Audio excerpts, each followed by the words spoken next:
I never thought I'd be the guy writing something like this, but here I am. My name's Ryan, and I've been with my wife Ashley for about 10 years now. We met in college, and honestly, I thought we had a pretty solid relationship. She was smart, fiery, and she knew what she wanted. At least that's what I thought. We got married a few years after college, bought a house by the beach, and life was good. Or so I believed. Looking back, there were tiny signs I probably should have paid more attention to, but I was too comfortable, too trusting. Ashley was always a bit bitchy, quick to snap, and her mood swings could be wild. She'd blow off steam, yell at me sometimes, but I thought that was just her personality. She liked to lie about small stuff. Like, she'd say she was working late when I knew she was out with her friends, or she'd tell me she was too tired to have sex, only to find her posting selfies on Instagram from some bar downtown. Nothing really out of the ordinary, just little things that I let slide because I loved her, and I figured everyone has. They're quirks, but the real trouble started about 6 months ago. She began acting weird, secretive, overly cautious about her phone, hiding texts. She'd leave her phone around, but when I'd glance at it, the screen was often locked, and she'd quickly grab it away if I got close. I'd catch her lying about where she was going, claiming she was at the gym or running errands, but I found out she'd been going to these meetings downtown. And not just meetings with this guy Mark, an engineer who specializes in hurricane-resistant infrastructure. They'd meet during hours she claimed she was working on some project with the disaster prevention team we'd volunteered for. It was strange. Ashley always played the role of the devoted wife, the caring partner, but suddenly she was evasive, defensive. When I asked, she'd brush it off, say I was paranoid, that I was overthinking everything. But I knew her, and I knew her well enough to sense that something was seriously wrong. I started noticing small things, her phone often in her purse, her changing passwords, her coming home late, smelling like someone else's perfume. One day I decided to follow her. I didn't want to, but I was desperate for clarity. That night she told me she was going to a meeting at the community center. Instead, I parked across the street and waited. I saw her slip into a back entrance, then I followed her in. She was in that meeting room with Mark, and I couldn't believe my eyes. They weren't just talking about infrastructure, they were kissing, half undressed, behind a set of curtains. I saw enough. My stomach dropped. My heart was pounding so loud I thought I might be sick. I felt betrayed, humiliated, and furious all at once. That moment everything changed. I knew my wife had been lying to me for months, maybe longer. She'd been sneaking around with her wind force engineer, the guy who helps plan these sophisticated hurricane-proof structures. And all those times she claimed she was working late on our disaster prevention project. It was a cover, a damn cover for her beachfront meetings with Mark. I didn't know how to process it at first. I felt like I'd been punched in the gut.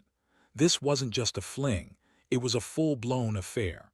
And what hurt most was her complete denial when I confronted her. The next day, I told her I saw everything that I knew about Mark, and she looked at me with her usual bitchy smirk and said, "You're crazy. You're imagining things. I don't know what you're talking about." She lied, of course. She always did. That's what made it so infuriating. How could someone I loved and trusted so deeply turn around and betray me like that? I was left standing there, feeling like I'd been hit by a freight train. My mind was spinning. All the years we spent together, all the trust I had in her, gone in an instant. I thought I knew her, but everything was a lie. I kept replaying that night over and over, trying to understand how she could do this to me, to us. I felt so stupid for not seeing the signs sooner. That's when I started planning what to do next. I knew I wanted revenge, something sharp, something final. I wasn't just going to walk away, not without making her pay for the betrayal. I wanted her to realize how much she'd hurt me, how I wasn't some pushover who'd accept being cheated on and lied to. I'd been blindsided. Yes, but I was also furious, and I was about to show her that I wasn't going down without a fight. I'll tell you, I've never felt so betrayed, so humiliated, and yet so determined in my life. That's where I am now, trying to figure out how to make her regret this, how to make her feel the pain she's caused me. And trust me, I'm not done yet. After I saw everything that night, I couldn't think straight. My mind kept replaying the images of her with Mark. The way she was kissing him behind that curtain, her hand on his chest. The way her lips parted like she was desperate for something she shouldn't have been. I felt like I'd been punched again and again, only this time by the realization that the woman I loved, the woman I married, had been hiding this from me for months. I kept asking myself how I missed all the signs, how I let her get away with this for so long, and honestly, the anger just kept bubbling up. I spent the next couple of days oscillating between disbelief, fury, and a strange numbness. Part of me wanted to confront her. Right then, scream at her, tear her apart, but I knew that wouldn't get me anywhere. Instead, I decided to gather evidence. I was going to make sure I had everything I needed before I said anything. I started by installing a hidden app on her phone, nothing intrusive, just enough to catch her if she slipped up again. I also took pictures of her texts, her calendar, and her social media activity.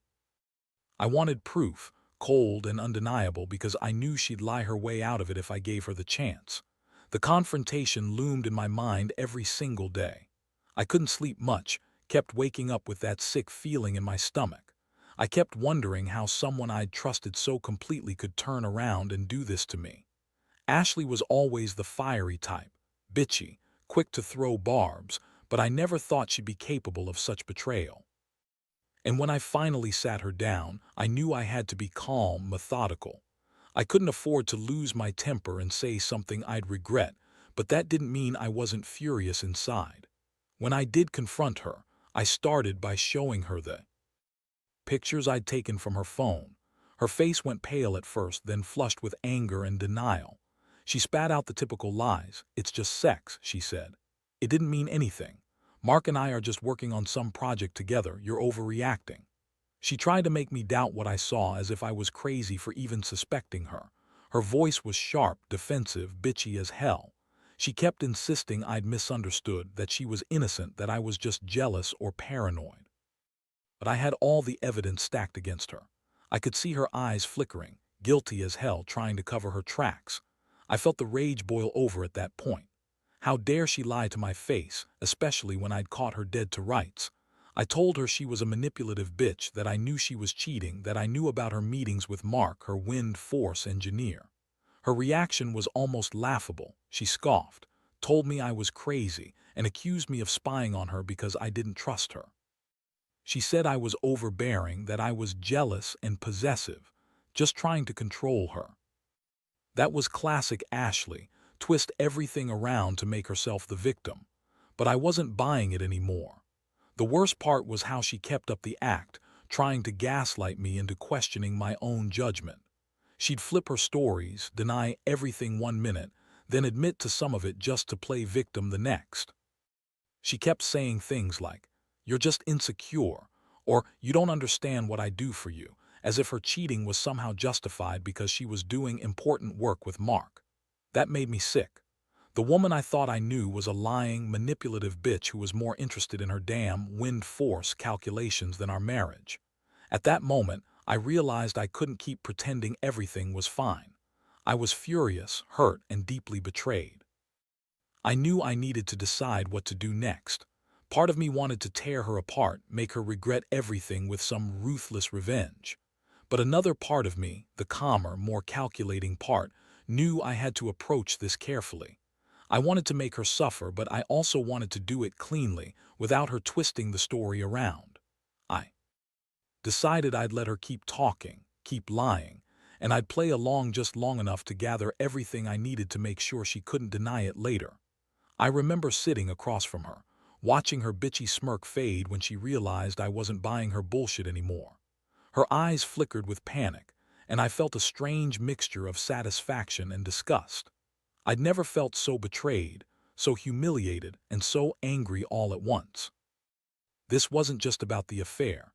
It was about her complete lack of respect for me, for our relationship. I'd been a good husband, a dependable guy, and she had thrown it all away for some dumb affair with her wind force engineer. I knew I had to plan my next move. I wanted her to feel everything I was feeling, her lies, her betrayal, her utter lack of respect.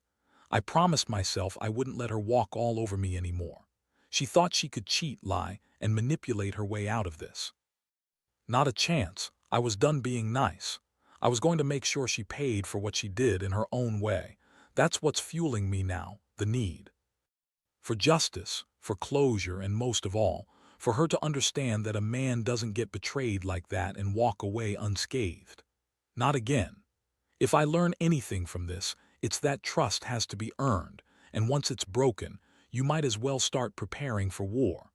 I don't think I'll ever forget what I saw that night, but I am starting to accept that I deserve better. That's the part that hurts the most, realizing I was blind to her lies for so long, but now I see her for what she really is, and I won't let her get away with it. After the confrontation, I felt like I was walking around with a wound that wouldn't stop bleeding. The anger, the shock, the deep disappointment, I couldn't shake it. I kept replaying that night over and over, trying to understand how I'd been so blind. I loved her. I trusted her. And she had just thrown all that away with her lies and her betrayal. I was furious, but I also felt a strange sense of clarity, like I'd finally seen her for who she truly was. That bitchy, manipulative side she'd always kept hidden, now revealed in full force. I knew I couldn't just confront her and leave it at that. No, I had to make a plan, something sharp, something that would make her regret her decisions. I started thinking about how to hit her where it hurt, emotionally and practically. I knew I wouldn't just walk away from this. I needed her to feel the pain she'd inflicted on me, to see that I wasn't some pushover who'd forgive and forget. But I also knew I had to be smart about it. If I was going to do this right, I needed evidence, and I needed a way to make sure she couldn't lie her way out of it later. So, I dug deeper. I installed a hidden recording app on her phone, just to catch her in her lies if she slipped up again. I also started secretly monitoring her social media activity and her texts. I wanted to be prepared to catch her in the act, if that was still possible. I knew she was a liar, a master at twisting stories to her advantage, but I wasn't going to let her manipulate me anymore. I was going to be the one in control now, the one holding all the cards. In the meantime, I kept my distance, not giving her the satisfaction of seeing how much she'd hurt me. Every time she tried to act normal, act like nothing had happened, I played it cool. Inside, I was seething. My mind kept racing. What to do, how to make her pay, how to make her understand that I was done being played for a fool. I knew I needed to be patient, to wait for the right moment to strike, but every second felt like agony. One day, I came home early from work just to see if she'd slip up again. I hid in the garage, watching her come in through the back door. She looked tense, hurried, like she'd been running from something. I followed her into the house quietly, and I saw her pull out her phone, start messaging someone, then quickly hide it when she saw me. My heart pounded. That was the confirmation I needed, that she was still hiding something, still playing her game. I took pictures of her texting just to have concrete proof. That moment I realized I had her cornered. I felt a surge of satisfaction mixed with disgust. She thought she was so clever, so untouchable, but every move she made only confirmed what I already knew. She was lying, cheating, and trying to cover her tracks. I decided I'd wait a little longer before confronting her again. I wanted her to believe she was still in control, but I was going to be the one pulling the strings. I wanted her to feel the fear, the paranoia, the sense that she'd finally met her match. Meanwhile, I kept reminding myself, this isn't just about catching her, it's about what comes next. I have to decide whether I want to fight for the marriage or cut her loose for good. Honestly, part of me wanted to throw her out immediately, to confront her with everything and see her squirm. But I also knew I needed to be strategic. Revenge isn't just about raw emotion. It's about making her understand that she can't get away with this without consequences. My head was spinning. I was angry, yes, but I was also calculating. I started drafting a plan, something that would make her regret her betrayal, that would strip her of her lies and her power. I knew that if I played my cards right, I could make her see that I was no idiot, that I was capable of turning her own game against her. That thought kept me going, kept me focused on what needed to be done. I knew I had to stay calm, cool, collected. No outbursts, no screaming. Just patience, evidence, and the right moment to strike. I'd watched her slip up more than once now, and I knew she thought she was smarter than me. Well, I was about to prove her wrong. I just had to keep my head clear and bide my time. The more I thought about it, the clearer it became. I wasn't going to let her get away with this. Not without a price. And truth be told, I was starting to see that maybe this was the wake-up call I needed. Trust had been broken badly, but maybe, just maybe, I could turn this into something stronger. A new beginning with lessons learned. Or so I kept telling myself to stay sane. Whatever happens next, I know I won't be the same guy after all this. And as much as it hurts, I feel a sense of relief, like I finally see her true face and I won't be fooled again. The days that followed were a blur of planning and waiting. I stayed quiet, kept my poker face, and continued gathering evidence. Every little slip, every hidden message, every suspicious movement only confirmed what I already knew, that Ashley was deep in her betrayal and she thought she was untouchable. She was still sneaking around, texting Mark, meeting him behind my back. I could see it in her behavior. She was becoming more reckless, more frantic, trying to cover her tracks. That was my signal, time to strike. One afternoon, I found myself at the edge of losing patience. I came home early again just to see what she was up to. As I pulled into the driveway, I saw her hurriedly rushing into the house, her phone clutched tightly in her hand. I quietly parked my car and crept closer, staying out of sight. I watched her slip inside and lock the door behind her. I was about to call it a day when I noticed her little ritual. She quickly grabbed her purse, pulled out her phone, and started texting. My heart started pounding. I snapped a quick picture, then I slipped my phone out and recorded her screens as she typed. Her phone lit up with her messages, clearly with Mark. The words made my stomach turn. Can't wait to see you tonight. Don't forget our little secret and be ready in 10. I felt like I'd been punched again. All those nights I'd been working late, all those times she'd claimed she was doing disaster prep stuff. She was in some beachfront hotel with her lover. I was stunned, furious, but I kept my composure. I knew I had her now. This was the proof I needed to take her down. That night I sat in my car just watching silently as she went inside. I was formulating my next move. I had all the evidence I could want, texts, photos, and recordings, but I needed her to be alone, vulnerable. I didn't want to confront her in the heat of her lies. I wanted her cornered, exposed. The following morning I woke up with a plan. I decided I'd call her bluff. I was going to make her think I was going to walk away, that I didn't care anymore. I wanted her to believe she could keep her secret, that her little affair with Mark was safe. That way I could catch her even more off guard. Later that day, I staged a work trip to the city. I told her I had a conference, packed a bag, and left early. But I didn't go to the city. I went to a secluded spot near the beach where I knew she'd meet Mark again that night. I sat in my car, hidden behind some dunes, watching her arrive at a fancy hotel. She looked nervous and excited, just like the guilty woman she was. Mark was waiting for her in the lobby and they disappeared into a room together. I snapped pictures and recorded their voices, hearing her giggle, listening to her whispers. It was all I needed. I finally felt the full weight of her betrayal sinking in, and a part of me wondered how I'd let this go on so long. How I'd given her so many chances to come clean and she just kept lying. Now, there was no denying it.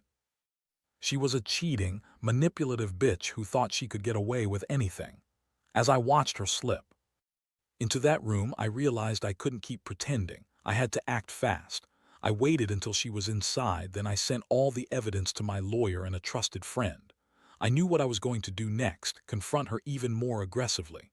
I wanted her to see that I had her cornered completely, that her lies were finished, that I wasn't some naive fool anymore. That evening, I went back home pretending I was still away on my trip, but I was just waiting for her to come home. When she finally did, I was waiting in the living room. She looked exhausted but also strangely triumphant, like she thought she'd gotten away with everything. I didn't say a word at first. I just played the recordings on my phone. Her face drained of color as she realized I had everything: her texts, her recordings, her pictures. Her bitchy smirk disappeared in an instant. I looked her straight in the eyes and told her, "I know about Mark. I know what you've been doing behind my back. Don't bother lying. I've got the proof." Her reaction, it was classic Ashley. She scoffed, tried to twist it. Tried to deny everything, but her voice cracked, her face was pale. She kept saying, "You're overreacting, you don't understand, this isn't what it looks like." But I cut her off. I told her I was done listening to her bullshit. She was caught, plain and simple. At that moment, I felt a strange mix of satisfaction and disgust. Satisfaction because I finally had her cornered, and disgust because I'd been so blind for so long. She had betrayed me in the worst possible way, and I knew I was never going to see her the same way again. The woman I married, the woman I loved, she was nothing but a manipulative liar, and I had the proof to prove it. That night I decided I'd had enough. I told her she needed to pack her things and leave. I wasn't going to let her stay in my house, pretending nothing was wrong.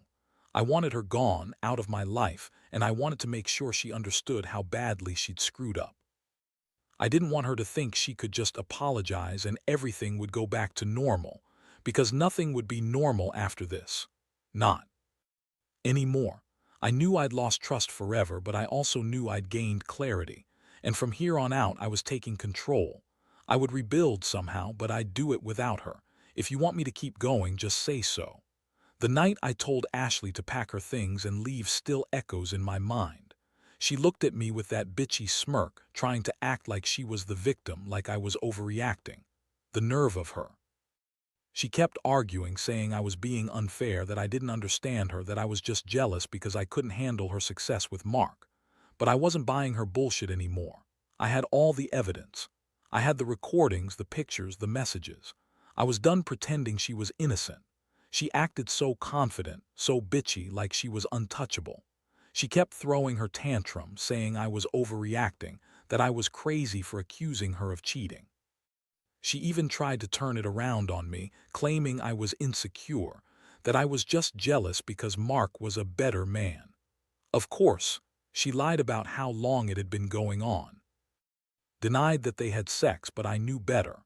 I'd seen enough to know that her lies were just another way to manipulate me. I told her she had to leave immediately. No more excuses, no more bullshit. I wasn't going to let her stay in my house and keep lying to my face. She finally packed her bag, her bitchy attitude in full force, but I could see the flicker of panic in her eyes. She was starting to realize she'd pushed me too far, that she'd lost control of the situation. That was satisfying in a twisted way. As she was about to walk out the door, she spat at me. "You're just insecure. You don't trust me because you're afraid of losing me." That almost made me laugh. She was so deluded, so convinced she could manipulate her way out of this, but I wasn't falling for it anymore. I just looked at her coldly and said, "You don't get to call the shots anymore. You've betrayed everything we had, and now you're gone." I made her promise she wouldn't contact me again, that she'd stay away. She huffed, trying to look defiant, but I saw the fear behind her eyes. She knew she'd lost her leverage. I watched her leave, her heels clicking on the hardwood floor, and felt a strange mix of relief and emptiness. I'd finally taken control, but it still hurt like hell recognizing that the woman I loved was nothing but a manipulative liar. In the days that followed, I went through a roller coaster of emotions. I felt anger, yes, but also a kind of numbness. I was also ashamed. Ashamed for how long I'd let her deceive me, for how much I'd sacrificed in hopes of saving what I thought was a good marriage. But the truth was out now, and I knew I couldn't go back. Not after finding out she'd been cheating on me with her wind force engineer, Mark, during our disaster prevention project. That was the final nail in the coffin. I started focusing on myself. I cut ties with her completely. I told my friends everything, and some of them couldn't believe it. They kept telling me I deserved better, that I'd be fine. And honestly, I believed them. It was a brutal lesson, but one I had to learn. Trust is fragile, and some people will betray you in ways you never thought possible.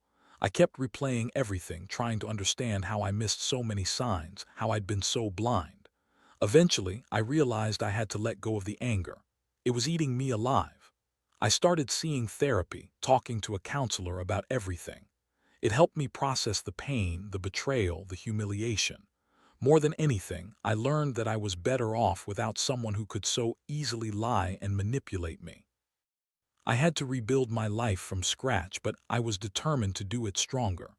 Looking back now, I see that this experience, as painful as it was, taught me a lot about trust, about boundaries, and about standing up for myself. She thought she could get away with her lies forever, but I caught her. And that realization, that I took back control, makes me feel a little stronger every day. I'm still healing, and I'll probably carry this scar for a long time, but I know I won't let anyone betray me like that again. Not without paying the price. And I sure as hell won't be the one to beg for forgiveness anymore. If you want me to keep going, just ask. Now here I am, months after everything blew up. I'm living alone in my house, slowly piecing myself back together. The worst part was realizing how much I had given her, my trust, my time, my love, and how easily she'd thrown it all away for some dumb affair with Mark. Looking back, I see how her bitchy attitude was just a shield, a way to cover her guilt, and I'm honestly glad I finally saw through it. The pain still lingers, sure, but what's worse is knowing I was blind for so long, ignoring the signs, trying to fix something that was already broken. I've learned that people like Ashley, people who lie and manipulate, are dangerous. They will twist everything to their advantage, and if you're not careful, you'll get dragged down with them. The lesson I take from this is simple but harsh. Never ignore your gut. If something feels off, it probably is. I should have trusted my instincts from the start, but I was too comfortable, too in love to see the truth clearly. Now, I understand that love isn't enough if it's not matched with honesty and respect. What stings the most is knowing she'll probably never feel sorry for what she did. She's the type who will lie her way out of everything, blame everyone else, and keep playing her manipulative games. That realization hurts, but it also makes me more determined to move on. I don't need her anymore. I don't want her back, and I'm finally at peace with cutting her out of my life completely. I've started focusing on myself, my career, my health, my friends, and my family. Rebuilding isn't easy, but I know I will because I have to. I have to prove to myself that I'm stronger than her lies. The biggest thing I've learned is that betrayal is the end of the world. It's a wake-up call. It forces you to reevaluate what you want, what you deserve, and how to protect yourself from the next liar who might come along. I realize now that I was too trusting, too eager to believe the best in people. But from this point forward, I'll be more cautious, more guarded. Not paranoid, but aware. And maybe, someday, I'll find someone who truly respects me, who values honesty and loyalty. I want a relationship built on genuine trust, not secrets and lies. I've seen what betrayal does firsthand, and I refuse to go back to that place. I will learn to be better, to be smarter about who I let into my life. So, for anyone out there going through something similar, trust your instincts. Don't ignore those little signs that something's wrong, and never let someone lie and manipulate you into thinking you're overreacting. Because in the end, the truth always comes out, and the pain of betrayal is a lesson nobody should have to learn the hard way. But if it does happen, remember, you're stronger than you think, and you can survive even the worst betrayal. You just have to find the strength to walk away and rebuild. That's what I've done, and I'm finally starting to feel like myself again.